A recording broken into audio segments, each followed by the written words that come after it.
Good day, dear students. How are you? I think you are fine. And now let's start our lesson. Today's our new theme is modal verbs. The aim of the lesson is to make students use the modal verbs in their speech. The objectives of the lesson are to teach them the usage, rules, and equivalence of the modal verbs, to arouse love to the English language, to develop their speaking, writing, and reading abilities. And now let's pass on the explanation of the modal verbs. Modal verbs are auxiliary verbs that provide additional and specific meaning to the main verbs of the sentence. We use modal verbs to show if we believe something is certain, probable, or possible. And we also use to do things like talking about ability, making requests, and offers. And now look at the formation. Modal verbs do not have any infinitives or ing forms. They are followed by an infinitive, but without to. For example, she must study. We should have gone the other way. He could play football in his youth.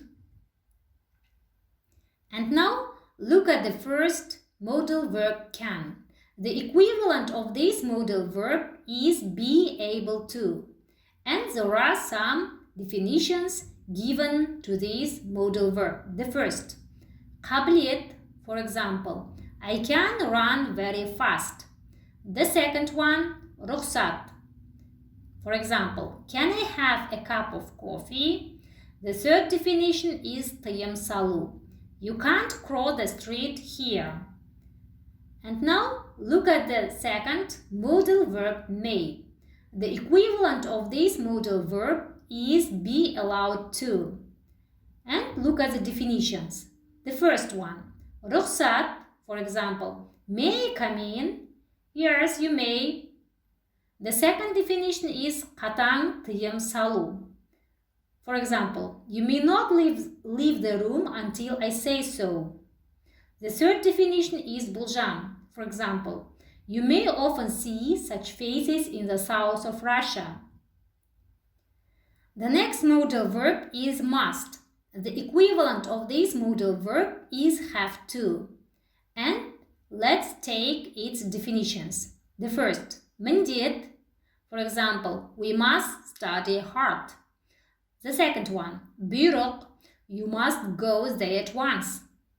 The third, тыйым салу. You mustn't smoke here.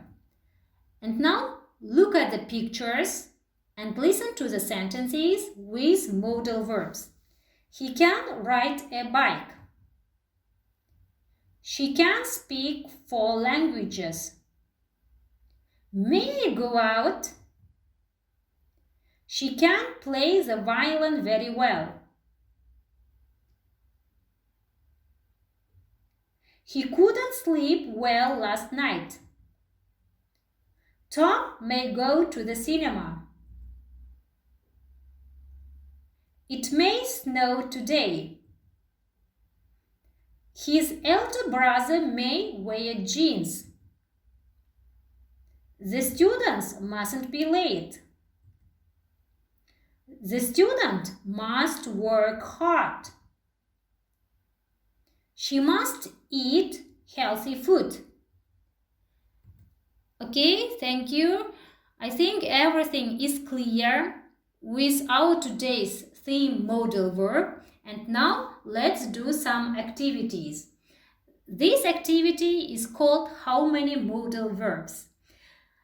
Here I'll read a funny story and you must count how many modal verbs of can, may, must there are in this story. So, let's go. Elephant. The class teacher asks students, can you name an animal that begins with E? One boy asks, may I? May I? Yes, you may, Tom. It is an elephant. Then the teacher asks for the second time. So, pupils, can you name an animal that begins with T? The same boy says, may I? May I? May I? Yes, you may, Tom, said the teacher. 2 elephants was the answer. The teacher must be angry and sends the boy out of the class for his bad behavior. After that, she asks for an animal beginning with M. The boy shouts from the other side of the wall, it must be an elephant. Okay, I think you have counted all the modal verbs, right? And now let's check your answers. So here in this funny story, which is called Elephant, there are 2 modal verbs of can, 7 modal verbs of may, and 2 modal verbs of must. Okay, thank you for this activity. The next activity is called Lefteria. Here, I'll ask some questions about your ability and you should answer yes, I can or no, I can't. So let's go. Can you close your left eye? Can you move your left ear? Can you write your name with your left hand? Can you raise your left shoulder? Can you smile with your left side of the face?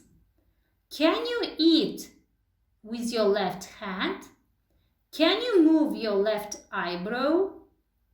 Can you see your left eyelash?